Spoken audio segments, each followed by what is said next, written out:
Hey plantaholics, welcome back to my channel. Hope you all doing well. Today I am going to show you all my papaya plants, the ones which I have grown through seeds and the one which I have brought from nursery, and the identification of male papaya plant. तो इसलिए please आप लोग and तक video में बने रहिएगा। तो चलिए स्टार्ट करते हैं। सबसे पहले जान लेते हैं इस प्लांट के बारे में। This plant is a tropical fruit plant and is to south America and Mexico. और तो चलिए स्टार्ट करते हैं हमें इस प्लांट की केयर कैसे करनी है। तो सबसे पहले मैं आपको अपने इन प्लांट्स को दिखा देती हूँ। आप ये देखिए, मैंने इन प्लांट्स को सीड के थ्रू ग्रो किया है। तो ये बहुत ही अच्छे से चल भी रहे हैं। आप देखिए कितने हेल्दी से ये प्लांट्स हैं। ऑल्दो बहुत सारे मैंने सीड्स लगाए थे, तो कुछ मैंने यहाँ से उन प्लांट्स को शिफ्ट कर दिया है, चूँकि अगर ये बहुत ज़्यादा क्लोज में इनके जो प्लांट्स रहेंगे तो इनकी ग्रोथ पे एडवर्स इफ़ेक्ट्स हो सकता है। तो इसलिए मैंने इन प्लांट्स को थोड़ा सा अलग रीशिफ्ट कर दिया है। और अभी भी मैं यहाँ से कुछ प्लांट्स को हटा दूँगी ताकि ये जो इनकी ग्रोथ है वो बहुत अच्छे से हो सके और प्लांट थोड़ा सा मजबूत हो सके यहाँ पे लगे हुए। ये देखिए ये भी कितने अच्छे से ग्रो कर रहा है। यहाँ पे मैंने ये 2 प्लांट्स मेरे जो हैं वो लगे हुए हैं और देखिए कितने हेल्दी से ये प्लांट है। तो ये सीड के थ्रू आप बहुत ही ईजिली इनको ग्रो कर सकते हो। और ये देखिए ये सिंगल प्लांट है यहाँ पे लगा हुआ। ऑल्दो यहाँ पे कई सारे प्लांट्स थे, उनको मैंने हटाया है। अभी मैंने यहाँ पे ये सिंगल छोड़ रखा है। इसके साथ साथ आप ये देखिए ये कुछ बेबी प्लांट्स भी निकल रहे हैं। तो सीड के थ्रू अगर आप इन पपाया प्लांट को लगाना चाह रहे हो तो उसके लिए आपको करना क्या है, आप जब भी मार्केट से कोई भी पपाया लेके आते हो तो उनके सीड्स को आपको बस धुल लेना है और 1 से 2 दिन या 2 से 3 दिन के लिए आपको उनको ऐसे ही छोड़ देना ताकि वो थोड़ा सा सूख जाए। सूखने के बाद आपको क्या करना है, अगर आपको ऐसे ही ग्राउंड पे लगाना है तो आप जस्ट थोड़ा सा आप उसकी ग्राउंड की जो सॉइल होती है उसको आप थोड़ा सा डिग करके उसमें इनको जो सीड्स होते हैं वो एक एक करके आप लगा दीजिए, तो बहुत ही ईजिली ये जर्मिनेट कर जाएंगे। और अगर आप इन्हें पॉट में लगाना चाह रहे हो तो उसमें आपको पॉटिंग मिक्सचर में थोड़ा सा आप सैंड मिला लीजिएगा। तो फिर आप इन सीड्स को लगाओगे तो ये सीड्स बहुत ही ईजिली वहाँ पे भी जर्मिनेट हो जाएंगे। और अब हम बात कर लेते हैं कि ये प्लांट प्रेफर कैसी सॉइल को करता है। तो ये सैंडी सॉइल को प्रेफर करता है और इसको मॉइस्चर भी पसंद होता है। तो आप जब भी अपने प्लांट की जो भी सॉइल बनाना चाह रहे हो पॉटिंग मिक्सचर के लिए तो उसमें आप सैंड ज़रूर मिक्स करिएगा और वेल ड्रेन रखिएगा।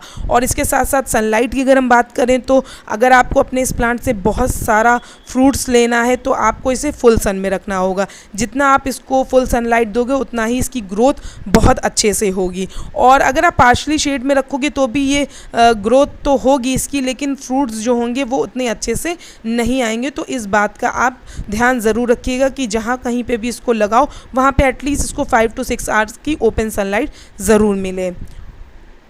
और अब मैं आपको अपना ये प्लांट दिखा देती हूँ। इस प्लांट को मैंने नर्सरी से ख़रीदा था। पहले आप इस प्लांट को देखिए, ये कितने अच्छे से ग्रो कर रहा है। बहुत ही हेल्दी सा प्लांट है, ये देखिए। और इसे भी मैंने बाहर अपने लॉन में लगाया हुआ है ज़मीन पर। और ये प्लांट फ्रूट कभी भी नहीं देगा। इसका रीज़न ये है कि ये प्लांट चूँकि एक मेल पपाया प्लांट है। तो मैं सबसे पहले आपको ये बता दूं कि पपाया प्लांट जो होते हैं वो 3 तरीके के होते हैं। पहला मेल, दूसरा female and third one is आपका बाइसेक्सुअल पपाया प्लांट। तो मेल जो होता है वो फ्रूट कभी भी नहीं उसमें आएगा। Female and bisexual papaya plant हमेशा फ्रूट आपको देंगे। और मेल इसलिए नहीं देंगे क्योंकि मैं आपको इनके फ्लावर्स दिखा देती हूँ, उससे आप बहुत ही ईजिली इस प्लांट को आइडेंटिफाई कर ले जाओगे कि कौन सा मेल है कौन सा फीमेल। आप ये देखिए इसके फ्लावर्स जो होते हैं ऐसे आपको क्लस्टर्स में आते हैं जो फ्लावर्स होते हैं, और थिन ट्यूबुलर फ्लावर होते हैं। और जो फीमेल पपाया प्लांट का जो फ्लावर होता है वो सिंगल फ्लावर होता है और थोड़ा सा बड़ा सा होता है। और ये देखिए ये यहाँ पे टिप से इतने ये इनकी जो स्टॉक्स होती हैं वो 5 to 6 फीट तक लॉन्ग जा भी सकती हैं। तो इनमें कभी भी फ्रूट्स नहीं आएगा। और इसमें थोड़ी सी इनके फ्लावर्स में स्मेल आती है, बहुत ही अच्छी सी सूदिंग सी सिट्रस सी स्मेल इसके फ्लावर से आती है। आप ये देखिए कितने गुच्छों में ये फ्लावर्स इसके लगे हुए हैं। और इस प्लांट का वैसे कोई भी यूसेज नहीं है, ये बस आपकी लॉन की जो ग्रीनरी होगी उसको बढ़ाएगा। और फीमेल के जो फ्लावर्स होते हैं वो यहाँ पे टिप पे, ये देखिए यहाँ पे ऐसे निकलते हैं। और सिंगल इसका फ्लावर होता है और काफ़ी बड़ा सा होता है। और इसका फ्लावर आप देखिए ऐसे ये क्लस्टर्स में आते हैं और ट्यूबुलर फ्लावर्स होते हैं। और गुच्छों में काफ़ी रहते हैं, तो इनमें कभी भी फ्रूट्स नहीं निकलेगा, तो इसलिए मैं आपको बता दे रही हूँ। और फीमेल पपाया का सिंगल फ्लावर भी काफ़ी बड़ा सा होता है और स्टेम के पास निकला होता है, जैसे कि मैंने आपको बता दिया है। और फ्रूट्स में भी डिफरेंट होता है, जैसे डिफरेंस होता है, जैसे कि जो फीमेल का फ्रूट होता है वो थोड़ा सा आपको राउंडर शेप में होगा, गोल सा जो अगर फ्रूट होगा वो आपकी उसकी पहचान होती है कि वो फीमेल पपाया प्लांट का है।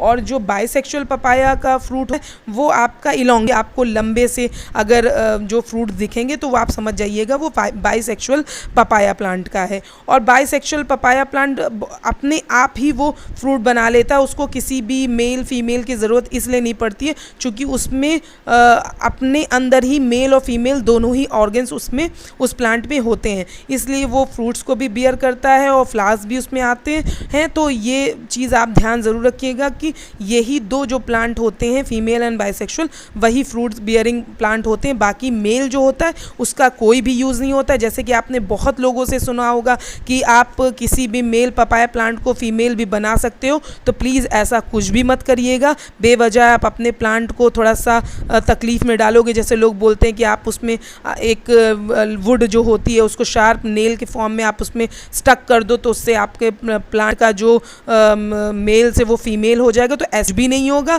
और कुछ लोग ये भी बोलते हैं कि आप सीडलिंग से भी इनका आइडेंटिफिकेशन कर सकते हो जैसे कि मेल पपाया प्लांट की जो रूट होती है वो थोड़ी सी लंबी होती हैं और फीमेल की बहुत सारी रूट्स होती हैं, तो इससे भी आप उनका जेंडर का जो पहचान बहुत ही ईजिली कर सकते हो। लेकिन इसे मैंने अभी ट्राई आउट नहीं किया है, तो इसलिए मैं आपको सजेस्ट नहीं कर रही हूँ। अभी मेरे पास कुछ छोटे से बेबी प्लांट्स हैं तो मैं उन पर ट्राई आउट करूँगी। अगर वो सही निकलता है तो मैं आप लोगों के साथ इस बात को ज़रूर शेयर करूँगी। चूँकि मैंने अभी नहीं किया तो इसलिए मैं आपको ये चीज़ सजेस्ट नहीं कर रही हूँ। लेकिन आप कभी भी जेंडर चेंज इसका नहीं कर सकते हो, तो इसलिए ये बात आप ध्यान ज़रूर रखिएगा। तो अगर आपके घर में मेल पपाया प्लांट निकल आया है तो आप उनकी जो यूसेज होगा आप उसकी लीव्स का मलेरिया के ट्रीटमेंट में यूज़ कर सकते हो, या फिर आप उसको एज अ ग्रीनरी के तौर पे भी यूज़ कर सकते हो। फ्रूट्स आप इस प्लांट से कभी भी नहीं ले सकते हो, इस बात का आप ध्यान ज़रूर रखिएगा कि आप अगर किसी के कहने में आके ये सब चीज़ें कर रहे हो तो प्लीज़ आप ये मत करिएगा, इसका आप जेंडर चेंज नहीं कर सकते हो। तो मैंने सोचा कि ये चलो मैं आपको ये मेरे घर में एक मेल पपाया प्लांट निकला है तो आप लोगों के साथ भी एक वीडियो बना के ये इन्फॉर्मेशन थोड़ी सी शेयर की जाए। तो अगर आपको मेरा ये वीडियो पसंद आता है तो प्लीज़ मेरे चैनल को लाइक शेयर और सब्सक्राइब ज़रूर कीजिएगा। और अगर आप अभी जुड़े हैं मेरे इस चैनल पे तो प्लीज़ मेरे चैनल को सब्सक्राइब ज़रूर कीजिएगा। Hope you like the video. Thank you so much.